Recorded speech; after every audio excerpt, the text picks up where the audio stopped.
What if an appliance emergency didn't have to be? If your appliances need replacing fast, Best Buy has your favorite brands in stock and available now. Learn more at bestbuy.com. Best Buy. Imagine that. Introducing Le Sel d'Issei, the new fragrance for men by Issey Miyake. A tribute to today's masculinity that gives men the desire to live intensely. A fragrance inspired by salt, an essential element of nature. An incisive freshness with a bold blend of woody and marine notes. Awaken your senses. Le Sel d'Issei by Issey Miyake. Available at Macy's.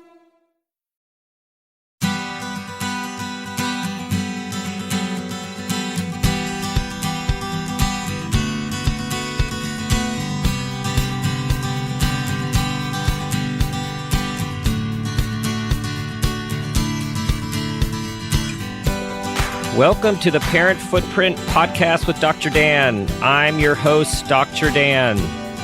Our goal and mission at Parent Footprint is to create a loving world with more compassionate people, one parent and one child at a time. How do we do this? We believe that the key to raising happy, healthy, engaged, and aware kids is for us parents to do the same. To strive for happiness, health, and engagement and awareness in our own lives. We believe that awareness is the foundation for creating a vision of successful parenting, your own personal vision of successful parenting, and that we can be the people that we want our children to become. Today's show is called Unique Learner Solutions: Discover the Ability in Learning Disability, which is the title of our guest's new book. I'm very happy to welcome Suzanne Creswell to the show. Suzanne is an occupational and physical therapist who has worked with patients in her clinic and in the school system for over 3 decades. She blends her background in rehabilitation medicine with principles of neuroplasticity to provide novel and effective intervention strategies. Children and adults with autism, attention deficit disorder, Asperger's, sensory integration, and other learning disabilities benefit greatly from Suzanne's unique approach to brain and body wellness. And one of the things that I love about Suzanne's work is that she educates as well as provides proven solution and strategies to parents, to teachers, to instructors who work with unique learners. And she believes, as we believe in Parent Footprint, by creating an understanding of unique learners and their behavior, she's able to help parents, teachers, and students fully find their ability in learning disabilities. Suzanne, welcome to the show. Hi. Thank you so much, Dr. Dan. Good to be here. So tell us how this wonderful book, which I'm holding right now, which has a ton of helpful information in user-friendly English and speak, came to be. Thank you. I hope it's user-friendly. It's the whole point. And I've had the opportunity of working with children in my clinic here as an occupational therapist and physical therapist, and also in the school district, working with children who have academic challenges, learning disabilities, and in the child's home environment as well. And very early on in the work I was doing, I realized that this group of individuals are unique in that it takes total presence of mind in order to interact well with this population of individuals. And at the same time, I had an adult caseload as a physical therapist with the backs and necks and knees and so forth. And I found that when I worked with the children, it was very evident that when I was completely present with full visual attention, auditory attention, but beyond that, just kind of blending body boundaries in a way of that full compassion, I was able to minimize that cerebral palsy child's excessive muscle tone more easily, instruct in reaching, rolling, sitting, walking, instruct my parents much more clearly. And I found that I had developed a habit in my adult caseload of just kind of assuming they understood and would talk about the weather and so forth. And I realized it's the children that taught me how to be a good therapist, that child or adult, we all need that complete focus of attention when we are attempting to assist another individual in their life. And it made me a better therapist all around. So bing, right from the get-go, I recognized that this population was teaching me something and needed immediately, therefore, to give back. So the children continued to teach and continued to teach, and I continued to keep my notes. I would write long reports, sometimes unnecessarily long for the audience, but because of my desire to help people understand the child's motive behind their actions. And kept the reports, knowing that I was going to write this book, honestly, 10 or 12 years, I would say. And then when my children moved out to go on to university, I sat in my daughter's bedroom, now my office, and piled all these reports on her floor and began to recognize patterns in their style of learning that maybe we could talk about diagnoses, which we certainly do in medical occupational therapy and medical physical therapy, but in the realm of academics, it began to be clear that there were patterns in how these children learned across board. And it resulted in strategies that would work with the child with autism spectrum disorder just as much as the child with attention deficit disorder, that somehow the diagnoses didn't necessarily preclude the way we could look at their style of learning and therefore provide intervention. Learning, not just happening in a school, learning being how that individual begins to make sense of the world around them. Learning is occurring all the time. And the word imperative comes to mind. It's always been an imperative to give back to this vital population that has taught me so much. And as it turns out, I seem to have been able to provide some of the teachers and some of the parents with a little different way of looking at the Rubik's Cube that they've indicated to me has been helpful. And that's spurred me on in order to move this book forward. And on my website, I have newsletters that go out every week. I'm just full of content in order to assist this population being better understood. Well, your passion and experience and commitment to give back come through loudly in your book. I mean, just in your words and the way you write. And so I want to tell you and our audience, mission accomplished. And it's just so helpful. And as you're talking, I glommed onto a few words that you said at the beginning, which are so powerful because we find that, best practices for specialty populations tend to be best practices for all. It just seems like we need to take extra care to do some of these things with special populations. But you said presence of mind and fully present. And, when we go to school to learn, to teach, to counsel, to rehabilitate, there's so much focus on an intervention or a strategy or an approach. And I feel like it's the same thing with parenting. It's like, just do this, give a timeout, count to 3. And what you just represented is what we find in all of our healing work, but also our parenting and teaching is if we can be present for someone, magical things can happen. That's really, really the key. And I say that repeatedly. I mean, a lot of the book I struggled with going into the neuroanatomy, but at some point I thought it was helpful for the brain to be brought into the discussion and the different parts of the brain that control different aspects of it so that we can begin to use a common language to draw inferences about the child's motive behind their action. And so you can basically science, the patooey out of it, which I tend to do. I have that kind of brain. Or you can love fiercely.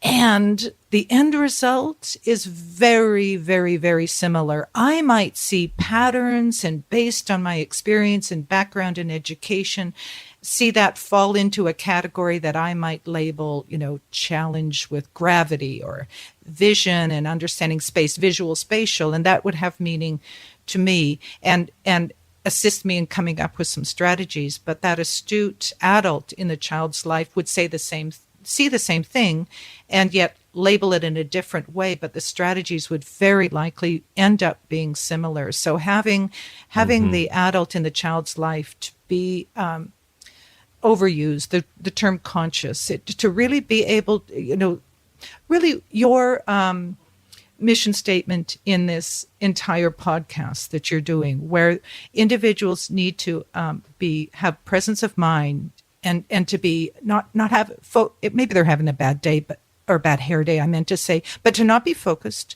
on their bad hair day, to just clear all of that baggage up so that they can then present themselves to this young person who is focusing on us from a variety of different ways, not just visually and auditorily, but they're picking up our interest in the words that they speak, our interest in their mannerisms and so forth. And that emotional exchange then allows the child to explore, to take risks, to learn more, basically. So when the parent can create an environment where the child feels safe and understood, really the heart is, the science is showing more and more, the heart is the brain behind the brain. The ability to engage the heart, to engage at that motivational, compassionate, self-loving way, really, provides the hormones and all of the other things that facilitate the brain in its ability to function.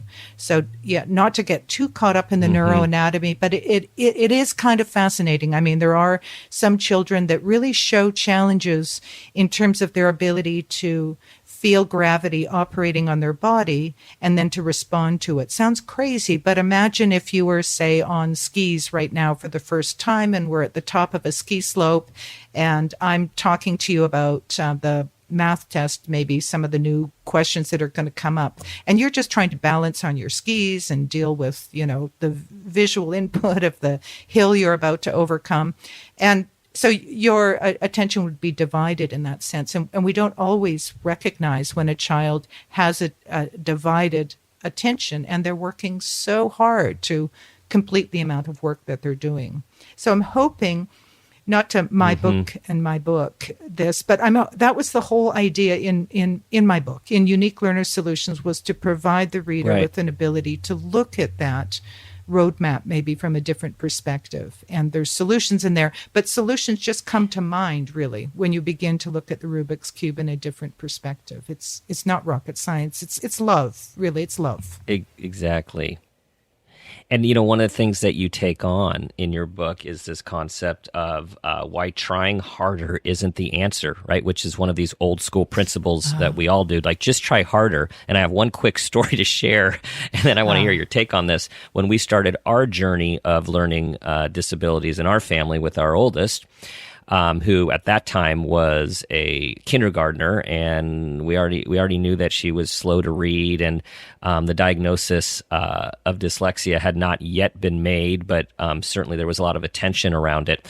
Her kindergarten teacher would say to her over and over, and this is a joke in our family that we look back with humor now, would say, "It's wa, it's wa. It's the w sound. Just make the w sound."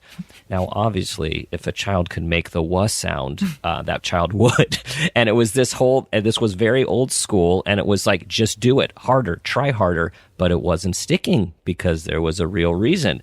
So tell us about this your take on the try harder notion that I think is born into our teaching and parenting.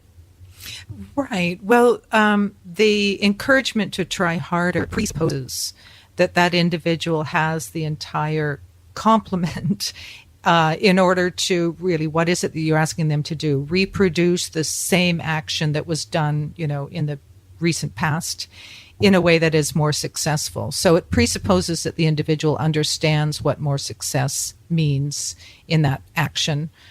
Is it on the soccer field running faster, or is it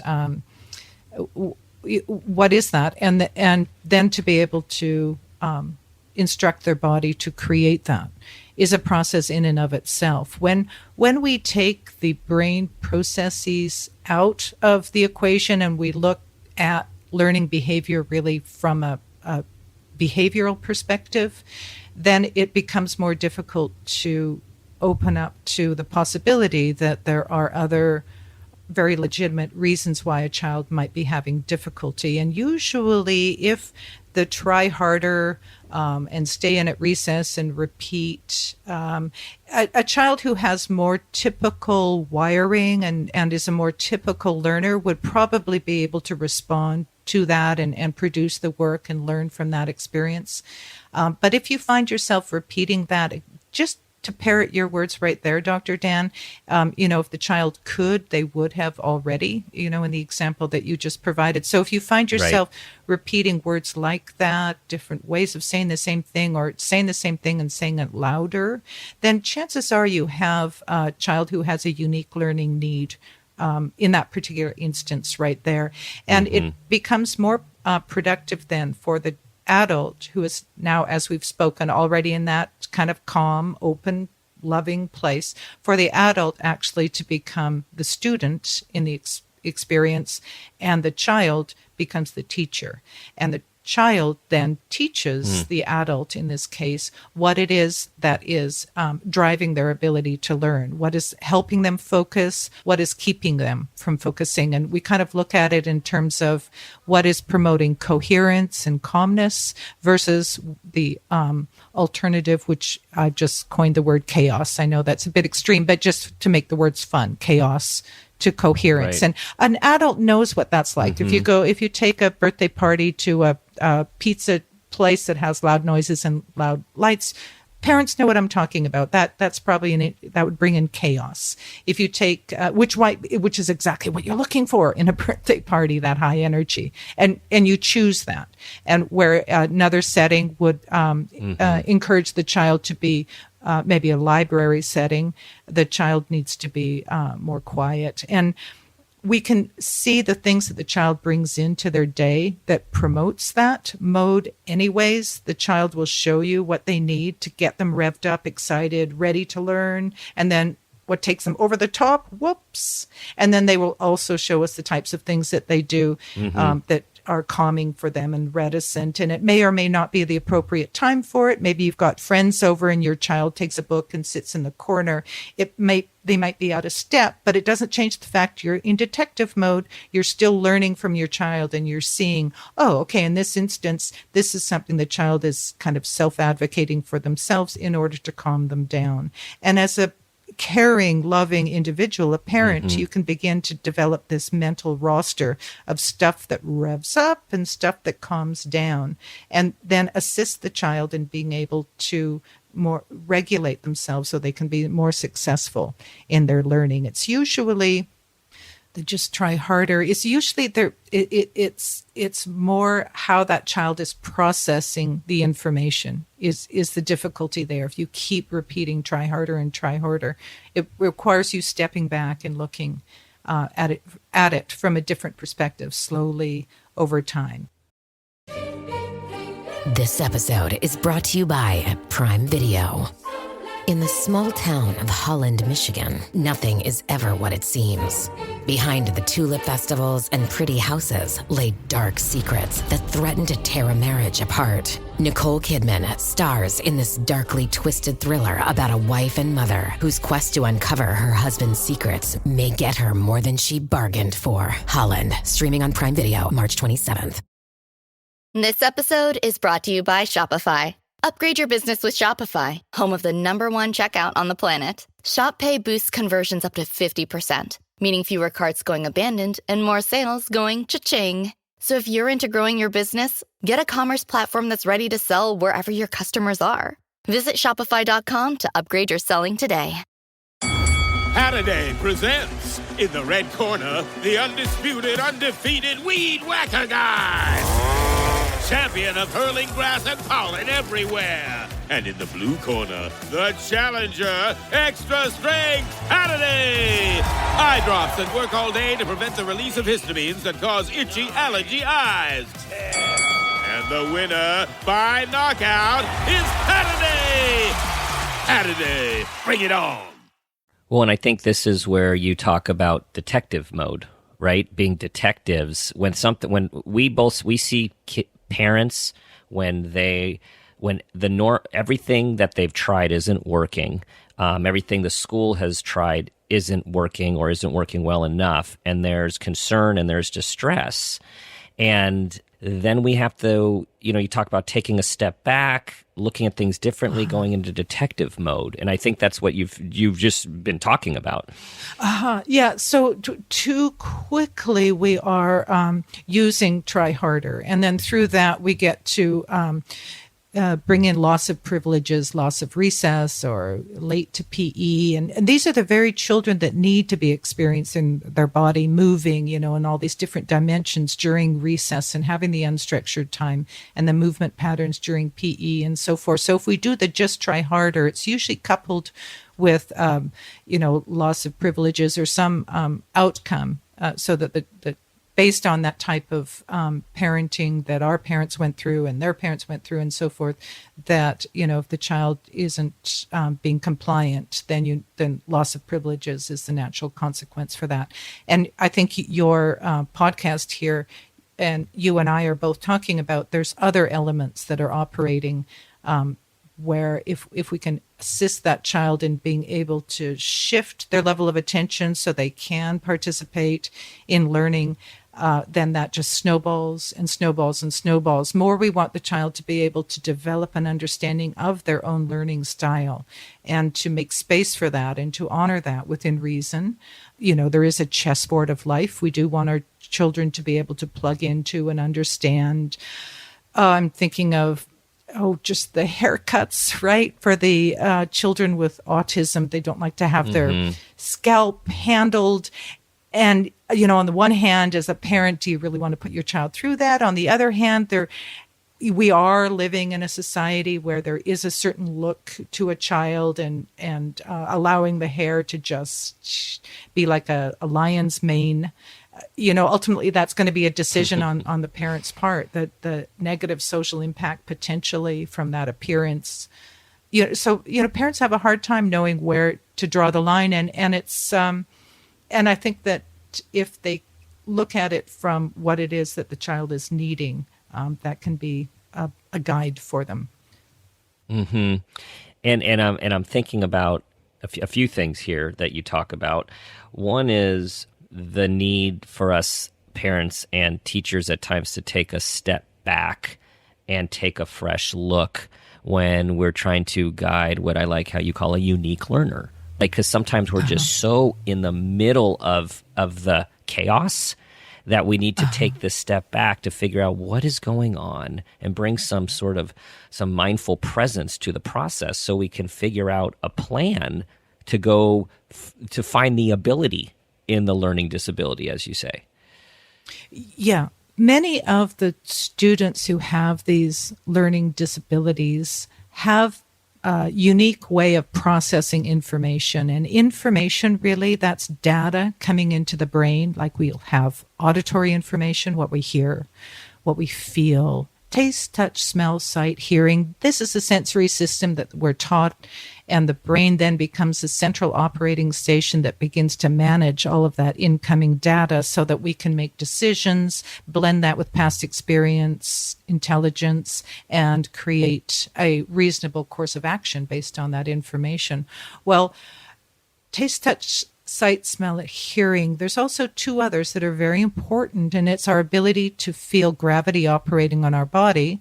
And in addition to that, the other sense is the ability to feel how our body is moving. So we have a variety of different sensory systems, and the ability to feel gravity operating on the body is very important right at that first moment of birth, actually, when we move from a buoyant environment to the gravitational pull of the Earth's surface kind of acting on the body. So the body instantly has to be able to recognize that. Then the brain sends a message to the part of the brain that controls movement so that the infant can then move their head and their oral aperture and so forth, lift up through the arms so they don't first suffocate, and then ultimately to a source of food and a source of emotional nurturing and so forth by the touch through the oral aperture, through the lips and so forth. So that is very magical right there. Feeling gravity, that's called the vestibular sense. Being able to respond to it, make your muscles and joints move to respond to gravity. So as adults, we don't fall off our bike. And then being able to feel the result of that. So the vestibular system is our sense of detecting gravity. Our proprioceptive system is our ability to detect movement. And our tactile, our sense of touch, is how we are able to feel the experience. And how these three systems blend together allows the child experiences in learning about the world around them.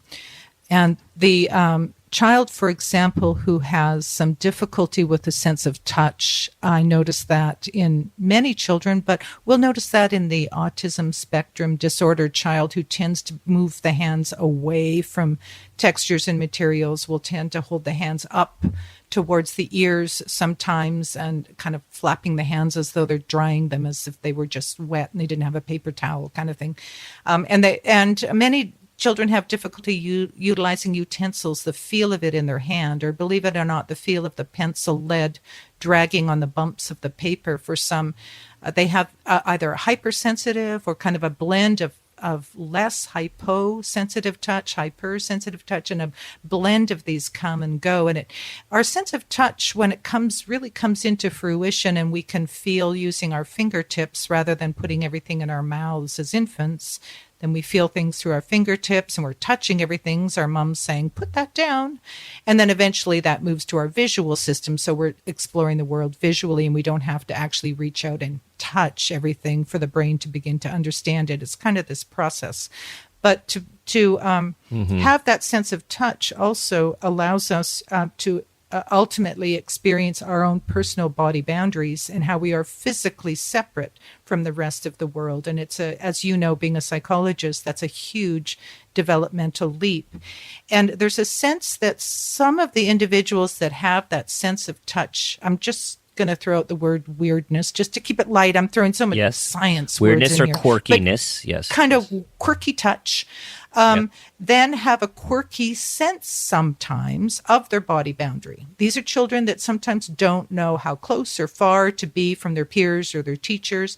They don't have that ability to grade their muscles to be able to turn a lever on a little toy with the right force. They're unsuccessful, or else they're too forceful and break it. Their sense of touch doesn't give them the feedback to know how to give and take in that sense. More importantly, I think, is that sense of touch that matures so that we can distinguish our body boundaries and that we are a physically separate entity from people, places, and things around us, I think is a little delayed. And as a result, it becomes difficult to have relationships with people, places, and things when you don't really have that full definition of yourself. Long answer, but imagine that child, with the maybe Asperger's, or that, they're very functional, but they're a high level autistic child, or that child with lack of motor control, standing in front of you as the teacher, asking you a question. There's a whole lot going on there, more than that student just saying, am I done, sort of thing. That child, first of all, to come to the teacher, to initiate the question, to have the standing posture, to wait in line, to be in the right space. I'm speaking too long about this, but can you see there's all these things that we take for granted. I mean, so we totally take for granted. And I like how you also said to have relationships with people, places, and things, because these are all relationships where we need to regulate. And parents who are listening, if Suzanne is describing your child, these are all the sensory processing things that end up being called out for behavior, but have neurological underpinnings and physiological underpinnings. And I have so many questions, Suzanne. I'm going to have to. Our time is just running out. So one that I'm really interested in hearing, and I know that our folks are interested in, is if you have a child with a learning disability or a learning difference or a learning quirk, what is one thing, if there's one thing that a parent in their busy lives can focus on to discover the ability, what would you recommend? It seems that many of these children that have unique learning challenges have a sensory system, taste, touch, smell, sight, hearing, feeling gravity, vestibular, feeling movement, proprioceptive. They have a sensory system that in some ways is more sensitive than our own, that they are taking in information in a deeper level at times, or in a broader full spectrum way where you and I might be compartmentally thinking of things, linear sequencing. They're experiencing the world from a slightly different perspective. And as a result, the children that I've worked with that have then grown up and gone to college and come back, and I've met with their parents and I've had dinner with these kids and so forth, they repeatedly say to me that it is the intention behind the adult's act that they can feel strongly, much more so than the course of action and the action itself. It seemed more important to them that the intention behind the individual parenting them, educating them, that individual's intention was to the betterment of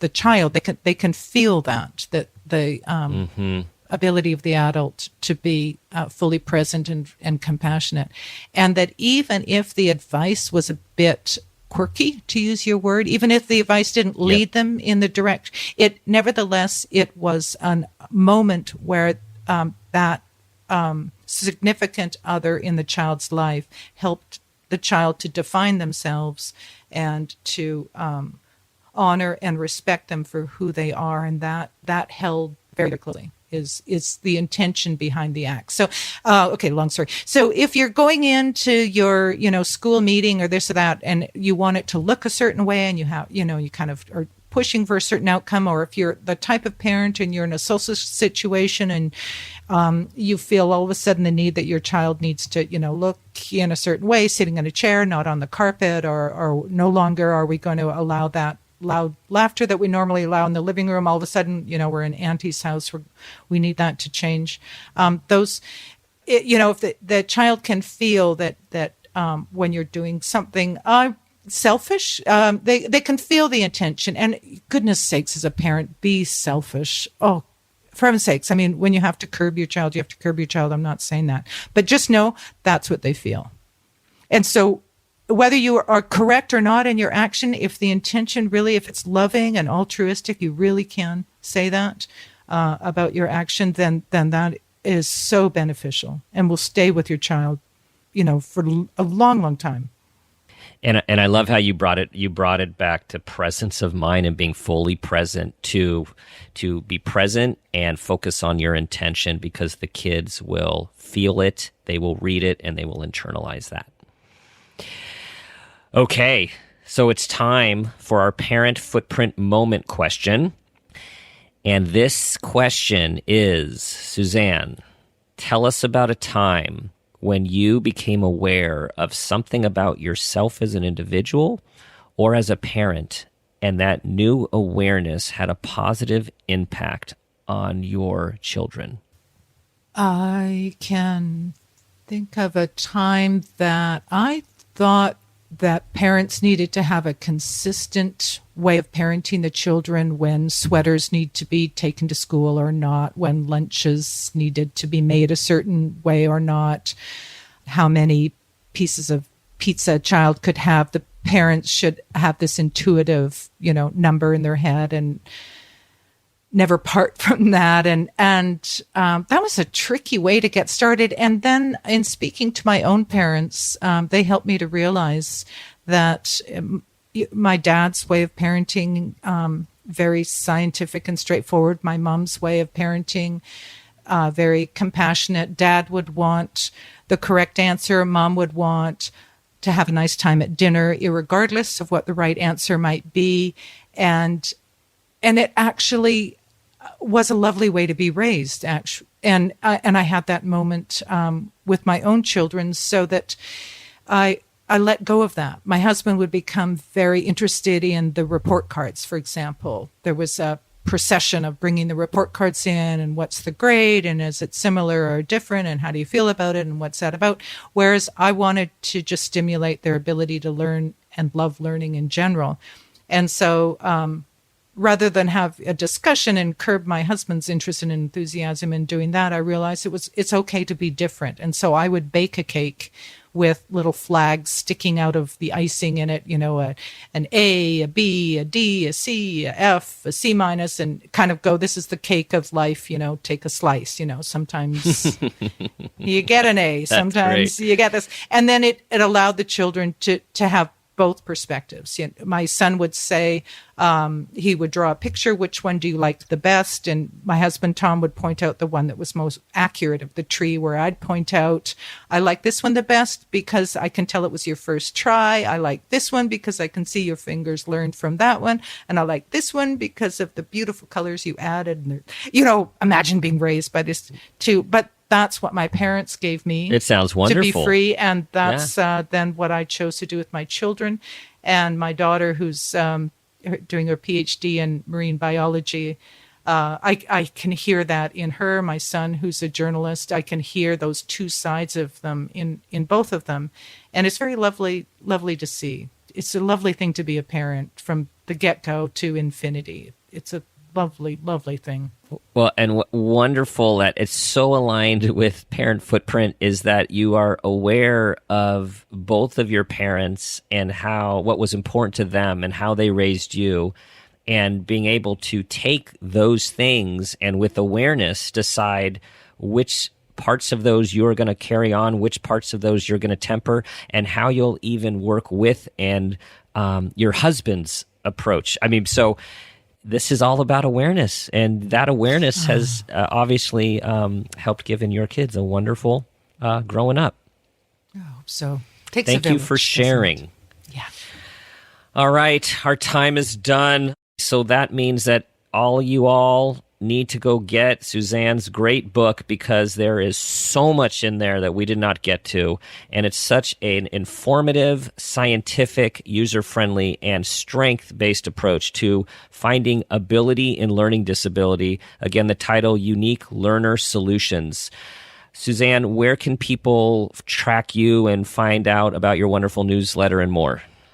Oh, thank you for asking. I have an ebook to offer your listeners, and they can get that by going to my website, which is uniquelearnersolutions.com. And to get the ebook, it's /ebook. On our website, also uniquelearnersolutions.com, you can sign up for my newsletter, and you get a unique newsletter every week. Being a new author, just so interested in the topic, but not the world's greatest writer. Over 10 years, I developed quite a good skill at writing. Eventually, you just do. But I removed will attest to that. Tons of content, and knowing it would still get out there as newsletters. So they're free weekly newsletters, the types of things that I just thought were too detailed to manage in the book. Unique Learner Solutions are now being published free on the website. You can sign up for weekly newsletters at uniquelearnersolutions.com. And you can also get our ebook, which is uniquelearnersolutions.com /ebook. And that's also at no charge. Excellent. Wonderful resources. Everyone, thank you for listening this morning, or maybe this afternoon, or maybe this evening, wherever you're listening. We appreciate you being a part of our community and sharing in our mission to create a more loving world with more compassionate people, one parent and one child at a time. Be the person you want your child to become. Be mindful, be present, be loving, and think about the guiding question I always ask: what footprint do you want to leave?